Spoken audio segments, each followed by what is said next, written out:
The Gina and Maddie podcast. Joining us on the line right now is an author of a brand new series, the Ultimate Animal Adventure Series. From Taronga's Two Zoos comes a wild junior fiction series perfect for animal lovers. Her name is Kristen Durrell and she joins us on the line. Morning, Kristen.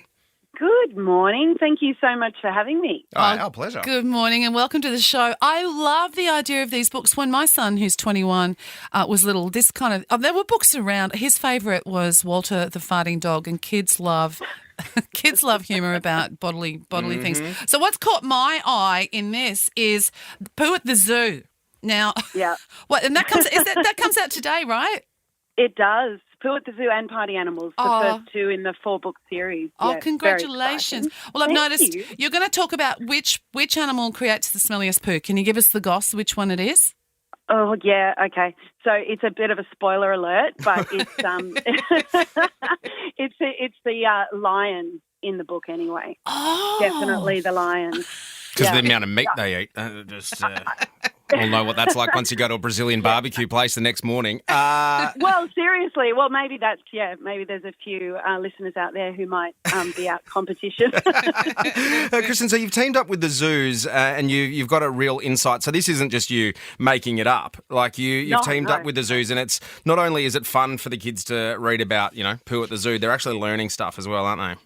Oh, they are for sure. And, I dived into my background as a journalist, a broadcast journalist for many years to combine it with the junior fiction. And I had a really wonderful opportunity to spend quite a bit of time in the zoo.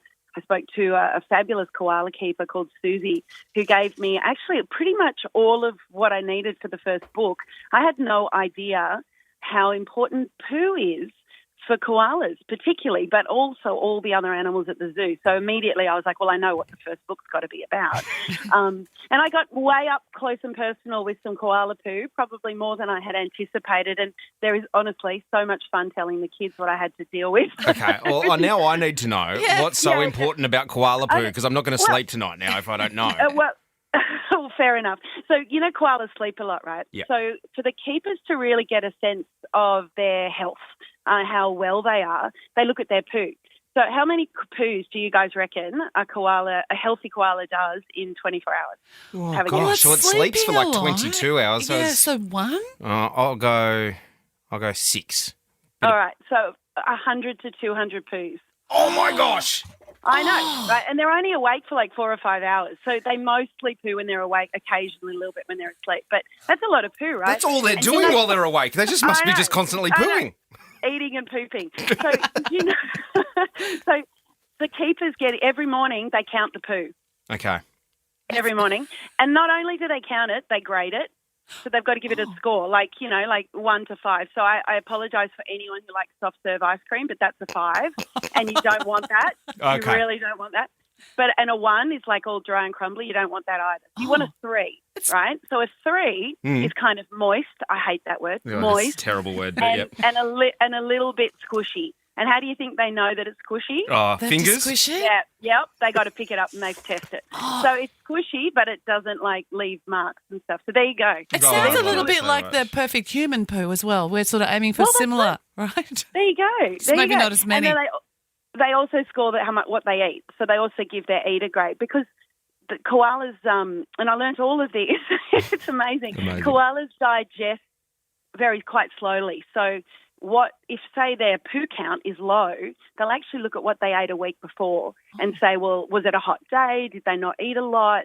And then they'll go, well, that's actually not too bad to have one day of slightly less, they'll keep an eye on them. Then So it's actually how they check their health. The nana koala comes in, tries to give them prune juice to get everything moving along. Well, that's right. Yeah. So it's not just poo though. You've got party animals, and then a little bit later on in November, Baby Boom and Gameplay. So party animals, is that based around them animals at a nightclub? What's that one? Well, it could be, but I decided to swing in a slightly different direction. It's based out at Western Plains Zoo, and it's Ollie, who's one of the 2 main kids through all 4 books, Sophia and Ollie, they're best friends. It's Ollie's birthday, and he gets a special trip out to Western Plains. But, of course, while they're there's lots of exciting things they get to experience and a few, friendship things that they have to navigate as well as they go on that journey. But Sophia has a very special present for Ollie because I couldn't leave the poo out of book 2, you see. so one of the things I learned was that you can make paper out of elephant poo. And so Sophia buys Ollie a poo paper notebook. Oh. I'm hooked. I'm done. I know. Like, so, but I actually went out to Western Plains Zoo with my daughters. But we've been going to the zoo since they were tiny. I love the work that Taronga Conservation Society does. Actually, when I was studying journalism, I did a radio program. This was way back on the genetic work that the zoo was doing for chimpanzees. So I've loved the conservation work of the zoo for decades. And so I took my girls out to Western Plains and we stayed in one of the little tenty things that they have. The Safari Lodge. So cool. Oh, yeah, how it good. Was 42 degrees when we were there, Okay, but yep. it was hot. And we got a flat tyre, so it was quite It's quite the trip. It's like a rite of passage, I think, as a kid. I went on my 8th birthday to Western Plains Zoo in Dubbo. It's like a rite of, and I was a bit of a late bloomer to riding a bike, and that was my parents going, you know what, if you learn how to ride a bike by your 8th birthday, we'll take you out to Western Plains Zoo, and then you ride the bike around. Yeah, and it really was. It wasn't 42 degrees, though, when you were riding. But you know what did happen? It was when I got my first encounter with a swoopy magpie. And Anyway. Did you tie the little thingies to your No, helmet? this was the 80s. None of that stuff was Didn't even happening have then. a helmet on. That's, Yeah, with it, yeah. Oh, Christian, we can't wait to get our hands on these books. So Pooh at the Zoo and Party Animals are out now wherever you get your books. A great price point too, $15. Fantastic, educational and a bit of fun for the kids. And then a little bit later on in November, you've got Baby Boom and Gameplay. Congratulations on these. Thank you so much, and thanks for your support for the books. I mean, anything we can do to get kids reading is really important, and making it fun and fabulous and relevant is just the bonus, isn't it? Absolutely. That is Christian Durrell, author of Taronga Presents Pooh at the Zoo and Party Animals. The Gina and Maddie Podcast. For more great comedy shows like this, head to novapodcast.com.au.